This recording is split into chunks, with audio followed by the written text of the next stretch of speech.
찾아가는 말씀 기도 시간입니다. 오늘도 하나님의 은혜가 성도님들의 가정과 일터와 이웃 가운데 넘치시기를 주님의 이름으로 축복합니다. 오늘 우리에게 주시는 하나님의 말씀은 잠언 29장 23절부터 25절까지의 말씀입니다. 사람이 교만하면 낮아지게 되겠고 마음이 겸손하면 영예를 얻으리라. 도둑과 짝하는 자는 자기의 영혼을 미워하는 자라. 그는 저주를 들어도 진술하지 아니하느니라. 사람을 두려워하면 올무에 걸리게 되거니와 여호와를 의지하는 자는 안전하리라. 아멘. 세상에는 보이는 것에만 의식을 두고 보이지 않는 것을 완전히 무시하는 많은 사람들이 있습니다. 그러나 성경은 보이지 않는 하나님이 전 세계의 주인이라고 선언합니다. 우리는 오직 하나님이 참으로 주권적이며 오직 하나님만을 경외하고 의지하는 믿음의 사람들이 되어야 할 줄로 믿습니다. 오늘 본문은 이 세상 가운데서 자기 감정, 자기 의지, 자기 주관을 고집하는 자는 궁극적으로 불행을 자초하게 되지만 참 신앙의 사람은 모든 일에 하나님의 존재하심을 철저히 인식하고 하나님을 의지하기에 그의 삶은 반드시 안전할 수밖에 없다는 것입니다. 특히나 참된 신앙인들은 모든 일의 작정을 하나님의 말씀에 두지만 악인들은 이 세상의 통치자, 이 세상의 주권자만을 의지한다는 것이지요. 여기서 참된 신앙인과 악인들의 차이점이 드러나기 시작합니다. 그러나 하나님을 두려워하지 않는 악인은 오히려 사람을 두려워하기 시작합니다. 그래서 인간의 사적인 계획과 요구에 의해 조정받고 통제되기 시작하죠. 세상의 많은 사람들은 보이는 것보다는 사람들을 두려워합니다. 강력한 힘을 가진 사람들은 큰 권력을 행사하고 때로는 사람을 죽이거나 해치기도 합니다. 그러나 오늘 본문 25절의 말씀은 우리에게 누가 참 권위자인지를 가르칩니다. 한 사람의 인생을 이끄는 것은 두려움이라는 말이 있습니다. 우리가 두려워하는 대상이 무엇인가에 따라서 인생이 달라질 수 있다는 말이지요. 25절에 우리가 사람을 두려워하면 반드시 함정에 빠지게 된다고 했습니다. 일터에서나 또 사회의 여러 모임에서 나보다 높은 권력의 위치에서 앉아서 휘두르는 칼을 지닌 사람을 대하는 것은 쉽지가 않습니다. 때로는 그들의 한마디에 내가 피해를 입을까봐 사람들은 두려워하기도 합니다. 그러나 성경은 아무리 높은 권세를 가진 사람일지라도 두려워하지 말고 오히려 가장 높은 권세를 가지신 여호와 하나님만 두려워하고 의지하라고 가르치고 있습니다.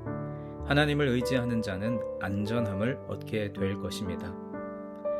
세상의 모든 일은 결국 하나님의 뜻에 의해서 움직입니다. 그렇다면 사람을 두려워해야 할까요? 아니면 하나님을 두려워해야 할까요? 지혜는 단순하고 정확합니다. 우리 모두는 사람이 아니라 하나님을 두려워해야 합니다. 사람이 아니라 하나님을 의지해야 합니다.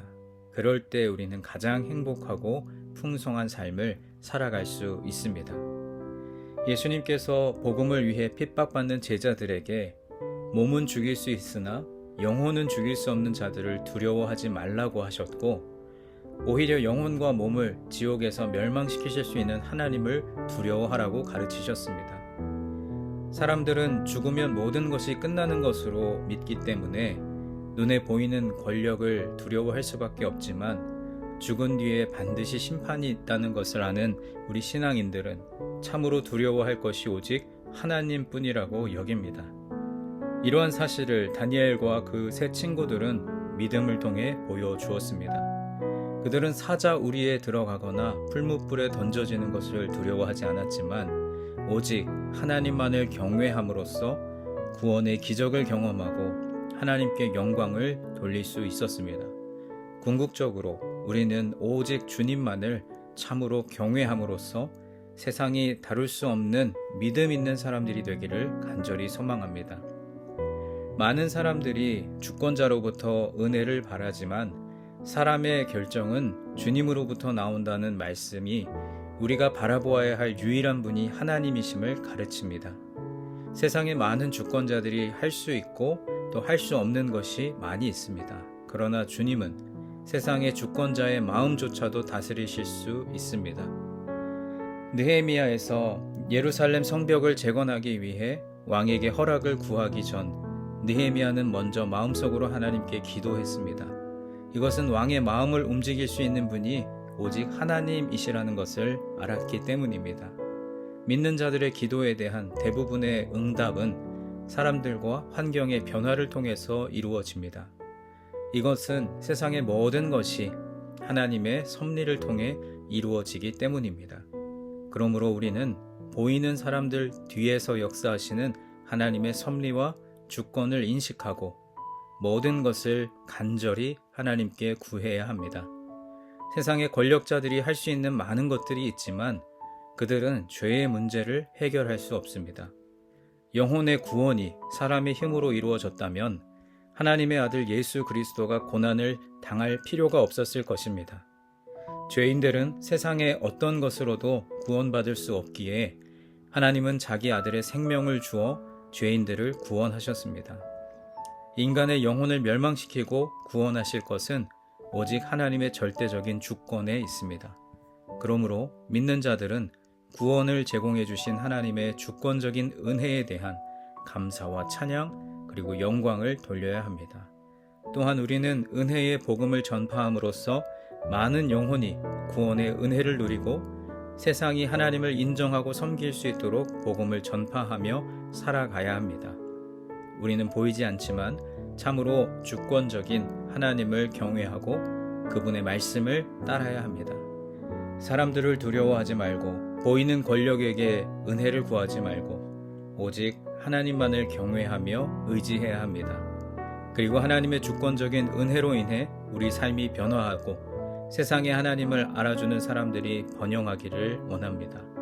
우리는 오직 하나님만을 두려워하며 주님만을 의지함으로써 더 큰 영광을 돌리고 세상에 하나님의 사랑과 은혜를 전하는 사람들이 되기를 원합니다.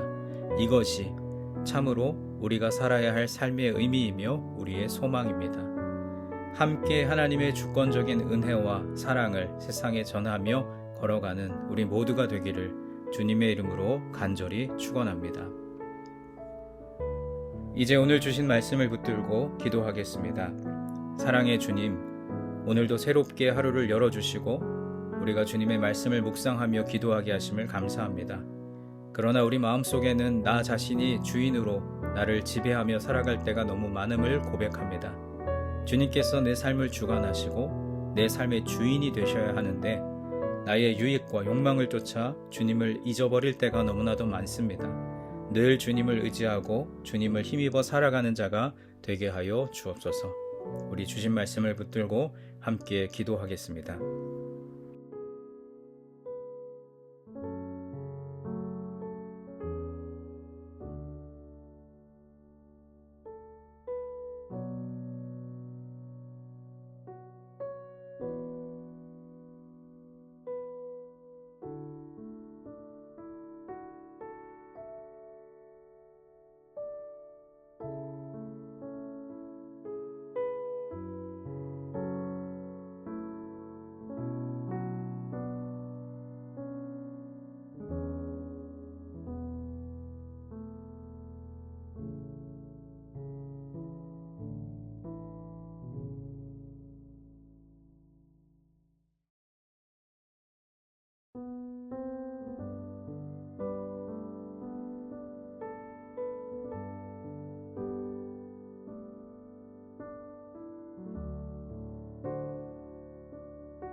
두 번째로 교회를 위해서 기도하겠습니다. 오늘은 특별히 환우들과 장기 결석자들 그리고 교회의 이런저런 상황들로 인해 떨어져 나간 교우들을 위해서 기도하겠습니다. 주님, 유년의 환우들과 여러 사정으로 교회에 나오지 못하고 계신 교우들을 축복하시어 그들의 마음과 육신이 더욱 강건해지게 하옵소서. 어디 있든지 늘 주님과 동행하는 삶을 살게 하옵소서.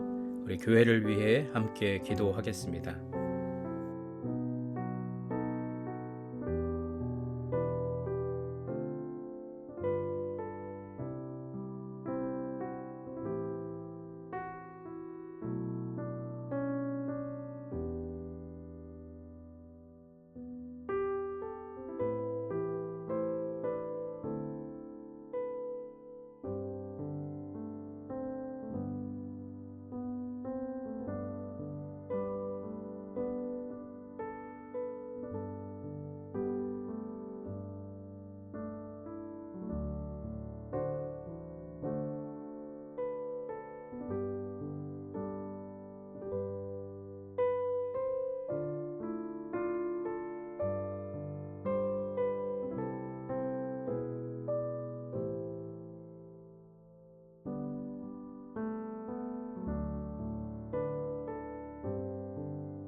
마지막 세 번째로 세상을 향하여 기도할 때 특별히 우리의 조국 대한민국과 우리가 발을 딛고 살아가는 이 땅 미국을 위해 기도하겠습니다. 하나님, 대한민국과 미국의 지도자들을 바로 세워주시고 주님의 말씀이 조국과 이 땅에 바로 서게 하여 주옵소서. 경제, 정치, 외교, 문화, 사회적으로 어려운 상황들을 극복할 수 있는 지혜를 더하여 주옵소서. 또 여러분 각자가 가지고 계신 기도의 제목들 주님 앞에 아뢰시며 오늘도 삶의 자리로 나아가겠습니다. 기도하겠습니다.